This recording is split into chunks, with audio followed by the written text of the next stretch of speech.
بسم اللہ الرحمن الرحیم، شروع اللہ کے نام سے جو بڑا مہربان نہایت رحم والا ہے۔ وَإِذِ ابْتَلَى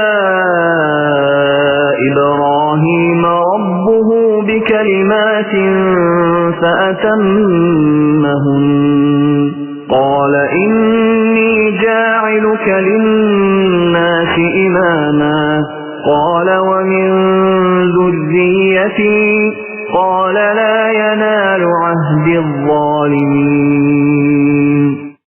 جب ابراہیم علیہ السلام کو ان کے رب نے کئی باتوں سے آزمایا اور انہوں نے سب کو پورا کر دیا تو اللہ نے فرمایا کہ میں تمہیں لوگوں کا امام بنا دوں گا۔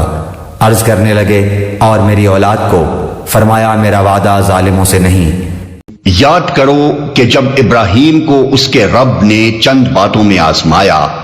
قرآن میں مختلف مقامات پر ان تمام سخت آزمائشوں کی تفصیل بیان ہوئی ہے جس سے گزر کر حضرت ابراہیم علیہ السلام نے اپنے آپ کو اس بات کا اہل ثابت کیا تھا کہ انہیں بنی نوع انسان کا امام اور رہنما بنایا جائے۔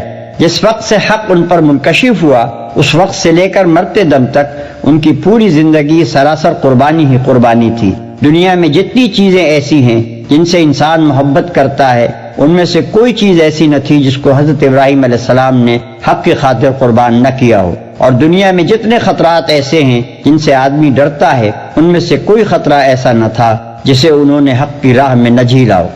میرا وعدہ ظالموں سے متعلق نہیں ہے۔ یہ وعدہ تمہاری اولاد کے صرف اس حصے سے تعلق رکھتا ہے جو صالح ہو، ان میں سے جو ظالم ہوں گے ان کے لیے یہ وعدہ نہیں ہے۔ اس سے یہ بات خود ظاہر ہو جاتی ہے کہ گمراہ یہودی اور مشرک بنی اسماعیل اس وعدے کے مصداق نہیں ہیں۔